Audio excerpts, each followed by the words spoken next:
Hi everyone, Aaron here for Zollotech, and this is the Nubia Red Magic 6S Pro. This is the latest phone from Nubia, and this has some pretty impressive specs. We'll go over that in a moment, but you can see it says Red Magic 6S Pro, and this sticker is actually underneath the wrapper, so I couldn't remove that. So let's go ahead and remove the wrapper. Let me get my unboxing knife here, and we'll remove the wrapper itself. There we go. Let's remove this. We'll remove the sticker. I'm not sure what it says, but we'll remove that. And let's take a closer look at the phone itself. Now, the overall price has yet to be announced. I'll link it in the description once I find out. But there are three different models. They're called Cyborg 12, and it has 128 gigabytes of storage with 12 gigs of RAM. Then there's Cyborg 16. 256 and Ghost 16 256. So a couple different models there, but let's go ahead and open it up. We'll remove the top here. There we go. And that's a pretty big phone. So it has the typical Nubia layout. We'll take a closer look in just a moment, but let's see what we get in the box. And it's a pretty thick box, so hopefully we get a charger and more, and we do get a charger. So let's open up this. We've got a SIM card removal tool. Looks like we get a case with it too. It's a TPU case. So a clear case with a cutout back. We'll take a closer look at that in just a moment. And then we've got a quick start guide. So nothing more than that as far as paperwork. And then inside we have a red USB-C to USB-C cable, and then also a charger. And this charger says Nubia Quick Adapter. Let's see if we can see that here. And you'll see it doesn't really say the wattage unless I'm missing it there. But this phone can fast charge up to 66 watts. So they give you this adapter in the box though. Let's see if we have anything else in here. Doesn't look like there's anything else, so no headphones or anything like that. This phone does have a headphone jack, so that's something that's a little bit different than others. Let's take a closer look at it. So we'll remove the wrapper here, the outside covering.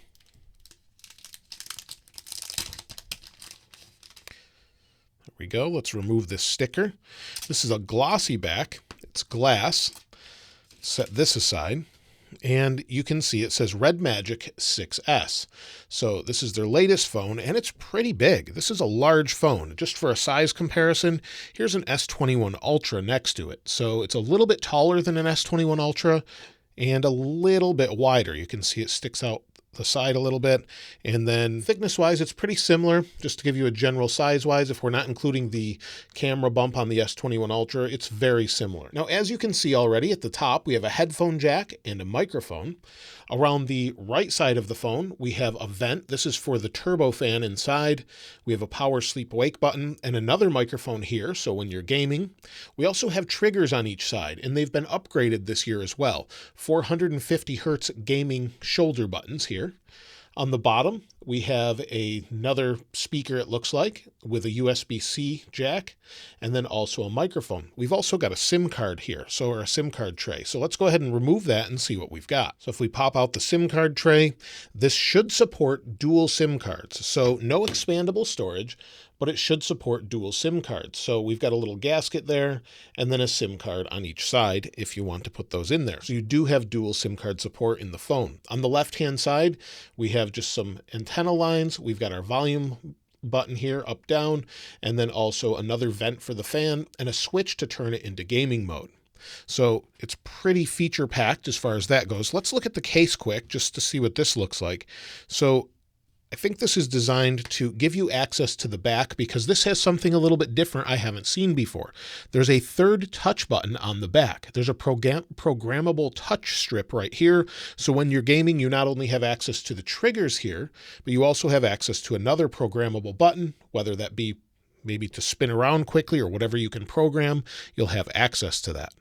So that's something a little bit different. Now the fan internally has been upgraded again. It has 59 fan blades and can spin up to 20,000 RPM according to Nubia. So it's pretty impressive. Internally, let's go over the specs quickly. It has a Qualcomm Snapdragon 888 Plus with 12 gigabytes of LPDDR5 memory plus UFS 3.1 storage. The display, let's go ahead and turn it on. wait for it to boot up here. The display is a 6.8-inch 165 Hz AMOLED display. It goes up to 700 nits of brightness and is 1080 by 2400 pixels, 387.5 pixels per inch. It supports DC dimming to help minimize PWM, so if it bothers your eyes, it minimizes that, and also has an under-the-display fingerprint sensor. Now, the forward-facing camera is 8 megapixels, so nothing phenomenal there, but that's fine. And the rear-facing cameras, we have 3 of them. We have a 64 megapixel, 8 megapixel, and 2 megapixel with a 78.3 degree field of view, 120 degree ultra-wide, and 78 degree. And that should be a macro camera. The phone has a gigantic 5050 milliamp hour battery, so that should help you with gaming, the faster display rate, the 165 Hertz display, and it can charge up to 66 watts with fast charging. It also has 5G and then Wi-Fi 802.11 ABGN AC 6 and 6E, as well as Bluetooth 5.1. So it's a pretty fully loaded phone. So let's go ahead and set this up. So as I've read the policy, we'll hit continue, and now you sign in with Google. So you go ahead and hit start, and you have to connect to a mobile network, whether that be your SIM card or Wi-Fi. So we'll give it just a moment. We'll skip this, find Wi-Fi here. Now it says getting your phone ready. This may take a few minutes, and I do expect an update as this was sent to me by Nubia to take a look at. It's not a sponsored video or anything, but they did send me the phone. And you can see already in the upper left, it says it's running at 90 Hertz. Now it's asking if I want to copy apps and data. We'll hit don't copy. We just want to set it up and get to the main screen here. It says checking info, and now we can sign in with Google. So we'll go ahead and try that. So once you're signed in with Google, now it wants me to set up a PIN for the phone itself. So I'll go ahead and do that.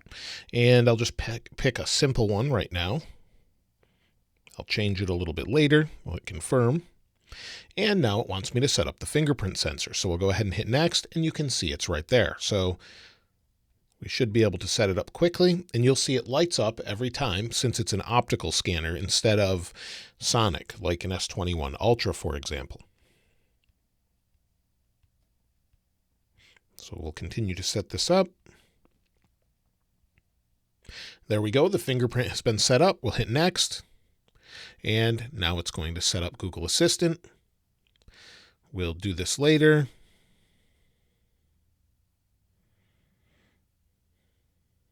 We'll skip setting up Google Pay, and it's asking me if I want to set up anything else. So I'll skip all of that to get to the main screen. So here's the home screen of the Red Magic 6S Pro. It has a widget here for the game fan, and this is just sort of a typical setup that they have for the main home screen. If we press on the gaming fan or the game fan, we can turn the fan on if the phone's getting warm. It has a vapor chamber that connects to the fan inside, and it draws air in through the left or bottom if you're holding it with the triggers at the top, and then pushes air out of the right side or the top if you're holding it in landscape. You can also speed the fan up. So if we press on the button here, it's not terribly loud. You'll probably hear the game over the top of that. Now let's take a look at some of the display options and the gaming modes after that. So we'll go to display, and you can see it says show screen refresh rate, and it's at 165 Hertz. So we have the option to go from 60 to 165. So we can go down to maybe give us some better battery life, all the way up to 165 Hertz to give us the best screen refresh rate. And then we have other options here as well. Display preferences for normal, vivid, and you can even adjust it yourself for whatever you'd like. So it's very customizable as far as that goes. If we go to About this phone, you can see that it runs Red Magic OS version 4.5. And if we scroll down, it's Android 11 with the latest security update, the August 1st, 2021 update. I would imagine it will get the September update as well, since they're pretty good at updating the phone. And again, you can see it has 12 gigs of RAM. So we'll go back home. And let's take a look at the dedicated gaming mode. So on the side, we have a switch for that. We'll flip the switch up, and we go into the gaming mode. We'll give it just a moment, and we're in the game lobby. So you'll see I've installed a couple. So we have Call of Duty Mobile, PUBG, and Real Racing 3. Real Racing 3 can take advantage of that faster refresh rate. We have another option for the fan here in the bottom left. We can turn it on to just turn on immediately once we turn the game mode on. And then we have some other options as well. In the upper right here, we have external devices we can use, such as game controllers or better coolers. And then each game has customization. So we have settings for each game. It will give us options for touch sampling rate up to 720 hertz ultra high sampling rate. You can turn that up or turn it down, however you'd like. And then you can smooth it out or leave it the same. You have accidental edge protection and also performance here. So you can see the performance of balanced. You can bring it all the way up if you want, and it will speed up the overall CPU and everything else. So you can have it manage everything itself, or you can try and customize it. As far as show, you just have default effects, and then you have function allocation. You can actually video record the screen. So you want to record your gameplay on here, you can do that. And then you have some plugin options as well for things such as macro or key position assist, things like that. So each game is highly customizable. So you have those options. So you can see we can go into each game, like I said, and customize it. Let me go into Real Racing and show you what that looks like. Now, as this is downloading the rest of the game, if you swipe in from the edge, you have all of your customization. So it shows additional customization here as far as the overall display rate, whether or not the fan is on or off.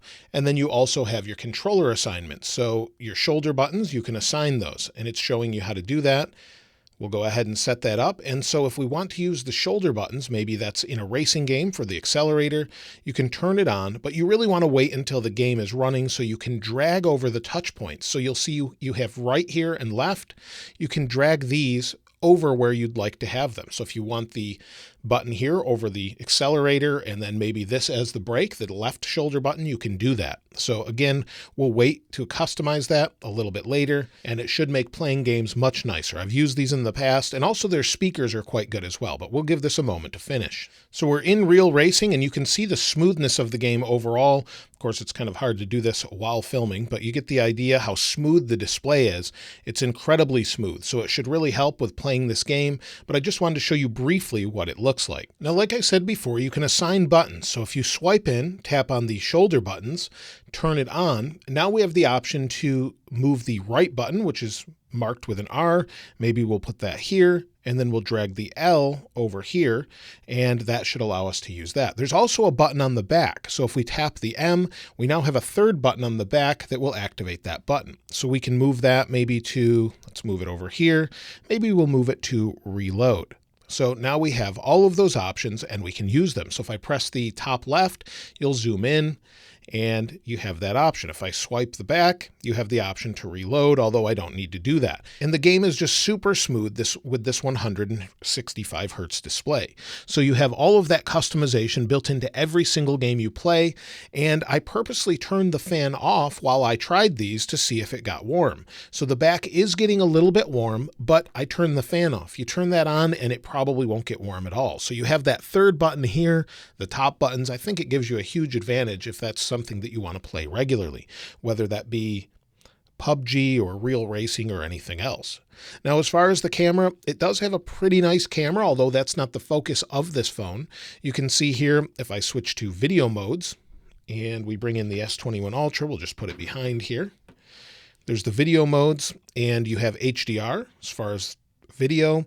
You also have additional resolutions. So you have video resolutions up to 8K or 4K 60. So pretty nice as far as that goes. So it's a pretty feature-packed phone, and photo-wise, like I said, it's not the focus of this phone, but it takes pretty decent photos, although you would probably want to turn off the watermark, but it gives you that option. It's not super detailed as you zoom in, but for general photo use, posting online, maybe on any social media site, it's going to be fine. So it should be fine for that. The cameras are all right, and the speakers sound pretty good as well. So I wanted to show you that briefly also. So I've loaded a video of mine that's the 12 Pro Max versus the Note 20 Ultra, and this is the camera comparison where I put some music. So let me move my microphone so you can hear this a little bit better.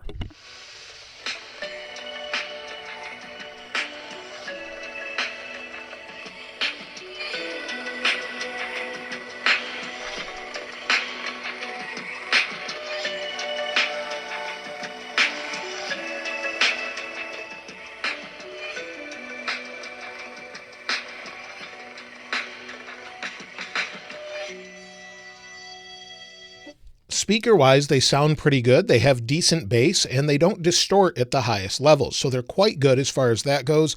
They're not as clear as maybe the Note 20 Ultra or the S21 Ultra, but they do have a nice sound to them, and they don't go as loud as the new Z Fold 3, but they're plenty loud for most people. And you definitely won't hear the fan if it's running in the background and you've got music playing over the top of it.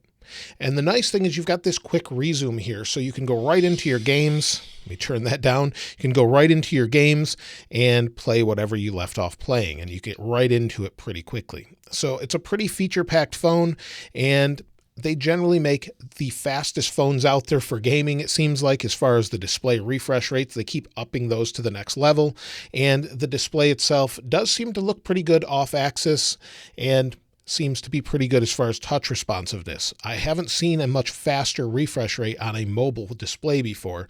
The displays on some other phones are probably a little bit nicer, but for gaming and just using this for general use with the bumpers and everything else makes this a great value for what it is. And again, I'll link the price of it in the description below.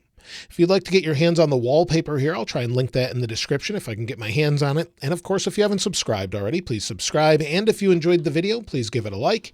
As always, thanks for watching. This is Aaron. I'll see you next time.